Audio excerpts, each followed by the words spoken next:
everybody, welcome to Sports Grinds Season 3, Episode 8. My name is Tyler Wargo, and today we're going to be talking about the NFL Week 7 and MLB ALCS and NLCS review, as that came down to an end, and we know who's participating in the World Series. So, without further ado, let's get right into it. Titans handling the Chiefs in Nashville 27-3. Chiefs now 3-4, Titans now 5-2. Both good teams right there. The Chiefs kind of have been falling over as of late. A.J. Brown had a total of 133 yards with one touchdown. Now the question of the game was, what happened to Patrick Mahomes? He has fell off lately.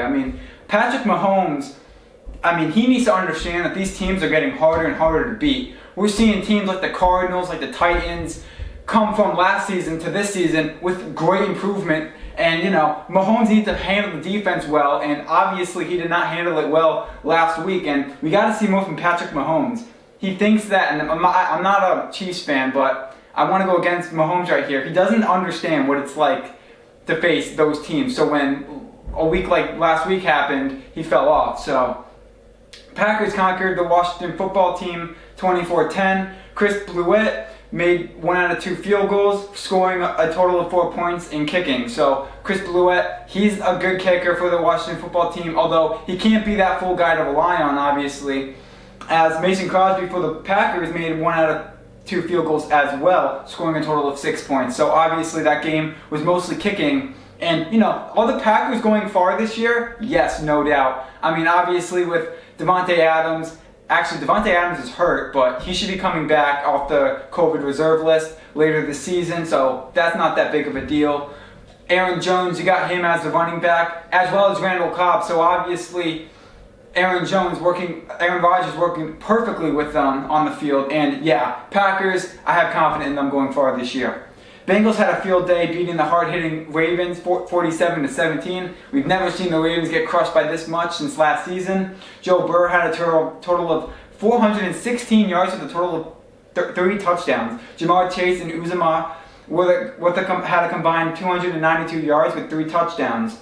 And let's just talk about it right now. Jamar Chase and Uzomah really shut down the Ravens defense right there. And what happened to the Ravens game? They had it going until the Bengals game, and then they completely fell off that game. And in my opinion, the defense was not there, and the offense was not there. And obviously, without those two sides of the field working out for you, you're not going to go far. So we definitely have to see more from the Ravens, especially coming after that big loss.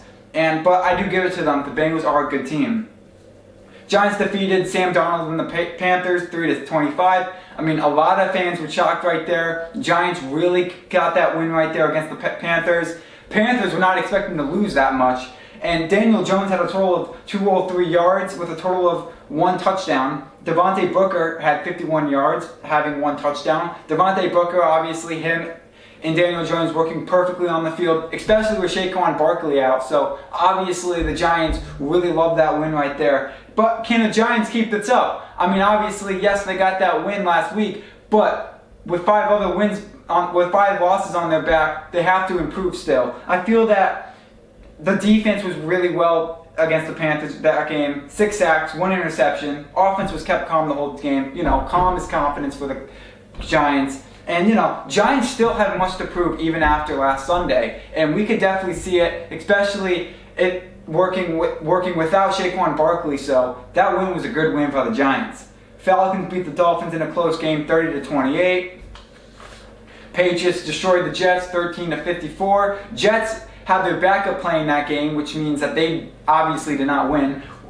That's actually why they lost by that much. When you have your backup right there, only scoring 1 touchdown, giving up 2 interceptions, obviously that's not going to go far, especially against Mac Jones and the Patriots. We could see more from Michael Carter though, average of 8.4 and 8 catches with a total of 67 yards overall. Obviously, without passing to Michael Carter, the Jets are not doing well, and the running game is not going to be there, especially if they don't give the ball to Michael Carter. Patriots used 3 quarterbacks. 3 quarterbacks. Normally we would see 2 quarterbacks being used, but no, they used 3 quarterbacks because they were dominating the Jets. The Jets even knew if they were going to lose even after the second quarter. So obviously they all got the job done. They all had a total of 3 touchdowns. Raiders dominated the Eagles 33-22. Lions took yet another L against the Rams. Lions fans, you guys are passionate fans because you guys will stay with your team even if you guys are 0-7 in the league right now. But Rams, I mean, taking that 1928 win, that was pretty good for the Rams and Matthew Stafford. Buccaneers demolished the Bears 3-38. Justin Fields had a total of 184 yards and 3 interceptions. Justin Fields, I mean, giving up 3 interceptions, throwing no touchdowns, I mean, that is a bad game right there. And obviously he could step up after that loss. Mike Evans had a total of 3 touchdowns, 12.7 average, and a total of 76 yards. So Mike Evans was the guy to look at for the Buccaneers. Buccaneers are that playoff contending team, but can we see more from Giovanni Bernard? Obviously, Giovanni Bernard, he is a wide receiver. He was not playing that well. I mean, he got the yards that he wanted, but he was not getting the catches that he wanted, and he could not handle the Bears' defense. So I do want to see more from Giovanni Bernard. I mean, you got Leonard Fournette you're worrying about, but because Gronkowski's not in that lineup, you kind of want to use Giovanni Bernard right there because, I mean, his playing time was not there. Cardinals hammered the Texans 31-5. Colts put an end to the 49ers 30-18. Carson Wentz improved tremendously over the seasons. As we know, the Colts were not really that good seasons back, nor last season, but they really stepped up to the plate this time. So they really showed the 49ers that they were that playoff contending team. Michael Pittman Jr. had a total of 26.2 average, 105 yards with 1 touchdown. And then for the 49ers, Jimmy Garoppolo had a total of 181 yards, 1 touchdown, and 2 interceptions. Jimmy Garoppolo, I'm going to say this again. I'm going to say it right now. He needs to improve with the team right now. He needs to step up. He needs to know who he's working with for the 49ers. I get he's new for the 49ers, but he needs to keep it up. I feel that Jimmy Garoppolo can get the job done on the field, but we definitely didn't see it last Sunday, so we could definitely see some more improvement. Seahawks lost to the Saints 13-10, and I'm going to say it right now. I get Russell Wilson's out, but Geno Smith has to improve on the field. I mean, if they're going to use you as their backup, they're going to need you on the field, and obviously Geno Smith, having 1 touchdown, it hasn't been working out for him. I mean, we're seeing sacks. He can't handle the Saints' defense at all. And I'm a Saints fan saying this. And, as well as the Seahawks defense was not there. The only guy that was there for the Seahawks that game was DK Metcalf. So, and he is on my fantasy team. So, no matter what, it was a win-win for me on that team, on that game. So, we could see more, though, from Jameis Winston, especially when facing the Seahawks defense. Seahawks defense being as bad as they were that game, we could have saw more touchdowns being thrown by Jameis Winston. As we know, we saw that touchdown by Alvin Kamara, and we could see more from Jameis Winston going forward. Mark Ingram, we got news 3 days ago. Mark Ingram's back on the Saints, but what does this mean for Alvin Kamara? Obviously, they're both running backs. I'm going to say it right now. I know I have the Kamara jersey. I love Alvin Kamara. I'm going to say it right now, definitely either move Alvin Kamara to a wide receiver position or just rest him on the bench because he's been hustling on the Saints these past weeks and it's time to give him a break. So using Mark Ingram from the it really hurts the Texans, but Texans aren't going far this year. But I mean, Mark Ingram coming back on the Saints in replacement of Alvin Kamara is a great help to Alvin Kamara and the Saints. And like I said, Mark Ingram, he already has experience with the Saints. He could be definitely showing Jameis Winston the ropes on being a Saints player. And we could be seeing more. So, and plus, when Michael Thomas gets back, him and Mark Ingram have chemistry together. So the Saints could be on a roll starting this Sunday when they get Mark Ingram. Week 8 started last night. Packers ended the Cardinals and their undefeated streak, winning 24-21. Honestly, that was a really good game. It was really close. Should we see more from A.J. Dillon? Obviously, Aaron Rodgers was working well with Aaron Jones and Randall Cobb that game. We weren't really seeing a lot from A.J. Dillon, considering that he had 4.9 average, 78 yards, and 16 carries. With that combined, the 78 yards and 16 carries, A.J. Dillon definitely could have gotten a touchdown. He could definitely help Aaron Rodgers right there. But Aaron Rodgers, if he wants to win games, he could definitely be relying on A.J. Dillon because A.J. Dillon has some potential. Like I said, Randall Cobb, 2 touchdowns, 5.0 average with a total of 15 yards.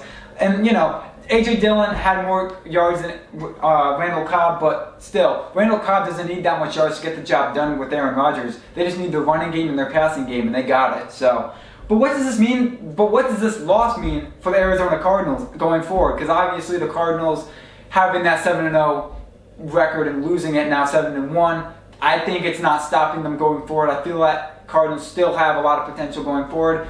And I'm definitely going to say it now. I'm not going to be too confident on this, but I could say it and have confidence in it. But the Cardinals will be that Super Bowl contending team still. And going with the Packers as well, but they have to prove it. And they have to get used to facing against hard teams like the Cardinals. But great win by the Packers. We love to see it. So now that wraps it up for NFL. We now take it over to MLB NLCS and ALCS review. Astros eliminated the Red Sox. I found that shocking. I mean, Red Sox had hitting, they had pitching, they had Crisale, but their bullpen was not there when they faced the Astros. The Astros won that series 4-2, and not a lot of fans like that because, a lot of people are like, Astros are the cheating team. No one's going to root for them this World Series. No one wants them to win. Everyone wants the Red Sox to win. Boston fans are really upset, and I really do understand that. But the Astros, like I said, episodes back, they have infield, they have outfield, and most of all, they have hitting.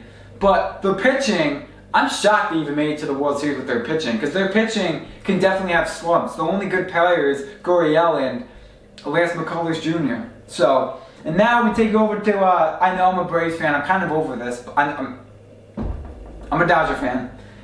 I know I hate to say this, and I kind of gotten over it. But the Braves eliminated the Dodgers 4-2 series, and I'm upset about that because the Dodgers had great potential. They got their bats running towards the end of the postseason with Cody Bellinger, and it's really upsetting to see them fall to the Braves like that. But I'm going to tell you right now, the Braves fan base is there. And that's the thing. They have a streak right now of 5-0 at home in the postseason right now. The Braves have been really hot at home, and that's why they won. But when they're in Los Angeles, the Dodgers are winning all the way. I had no idea why the Braves beat the Dodgers. I don't even know. And I'm going to say right now, Dave Roberts, I know it's very controversial right now. Dave Roberts can't be the Dodgers GM anymore. And I know, a lot of people are like, oh, well, he's great with the team, whatever. He knows how to work with these heavy hitters and everything. He knows how to work with the infield and outfield, with the shifts and everything. He does know how to work with the shifts and everything. He does know how to work with the infield and outfield and the hitting. But the pitching, Dave Roberts really let down. The bullpen, their relievers were starting the game, which you should not have done. Dave Roberts knew he did that wrong. He can't handle big situations like in the postseason. Just like last season. He won last season with winning the World Series and everything, but Dave Roberts, he had a good bullpen. He had Trevor Bauer and everyone, but the injuries and how he handled the injuries was just not good, and it really upsets me because the Dodgers, if they really did not get injuries, they could have made it to the World Series, and they definitely can be up for playoff contention next year. I definitely have faith in them. They're not going to lose their players. I know Corey Seager wants a 2-year extension with the Dodgers, so they're not going to lose their players. But when it comes down to the wire in the postseason, Dave Roberts needs to be there for his team, especially when they're injured and he has a bullpen with 10 guys to look at. Braves versus the Astros in the World Series. Right now, the series is tied 1-1. I'm voting for the Astros, and as much as the world is voting against Houston because of their cheating scandal, I'm gonna go against that and vote for the Astros because I really don't like the Braves. The Dodgers always got up to the Braves. They got lucky last season by beating the Braves last postseason. So I really want to see the Braves lose this one. The series is tied. It's getting good. Next Sports Grind, I will be talking about the recap of the World Series and everything. I really hope the Astros come on top, but deep down, I really think the Braves are going to win it, even though I really hope not, but I really think they're going to win it. They have pitching, they have a bullpen, they have hitting. Freddie Freeman's on fire, going with Jorge Soler, and it's really getting tight right now. So, honestly, I will be back next week with the review of the World Series, and then after the World Series review, I'll be back with the NBA scores and everything, because that just started last week, so we'll be getting in touch with that after the MLB. So, yeah, that really wraps it up for today's Sports Grind. Hope you guys enjoyed the show. Thank you guys for tuning in to Sports Grind Season 3, Episode 8. Bye.